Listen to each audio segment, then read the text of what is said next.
Заплатите.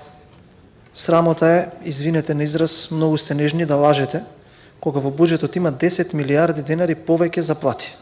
Отворете оваа книга, ова е, сите го имаме добиено, ова е од парламентарната буџетска канцеларија и таму можете да ги видите ставките.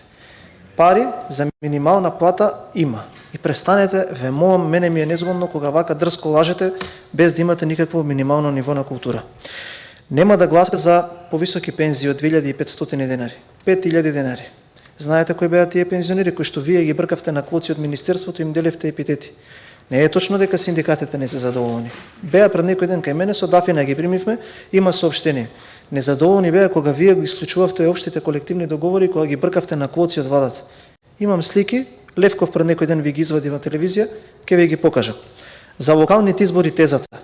Ако ние сме сакале со тие средства да добиеме предност пред локалните избори, па тогаш ви даваме предност и во Струмица, и во Валандово, и во Пробиштип, и секаде каде што и се и вашите градоначалници. И во Крушево, и во Валандово гледавме дека луѓето си ги користат средствата. И ја тоа го поздравувам. Значи таа теза не ви е во ред. Дефицитот. Овој буџет е повисок од тој кој што вие го предвидовте во 2024 година за 660 милиони евра. А знаете дефицитот колку е помал? За 3,3 милиарди денари. Значи 5,8 милиарди и 6,5 кој ќе ги споредите, овој од 5,8 има повисок дефицит за 3,3 милиарди.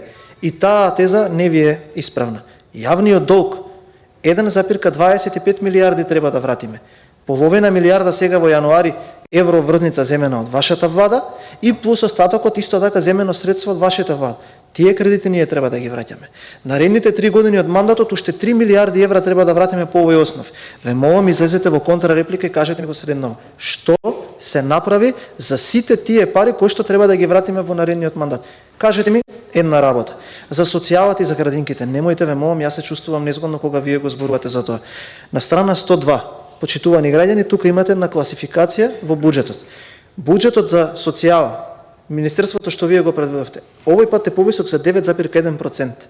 И кога ќе отидете, детска заштита, 30 подпрограма, установи за детска заштита повисока за 10%, изградба, опремување и одржување на објекти на детска заштита 18% повисоко, еве ги бројките, можете да го видите, и имате доле децентрализација, пренесување на надлежности на единица за локална самоуправа 14% повеќе и инфраструктурни проекти во општините 59 милиони денари повеќе. Немојте, ве молам, господјо Тренчевска, со вакви работи да се служите. Не е во ред. Благодарам.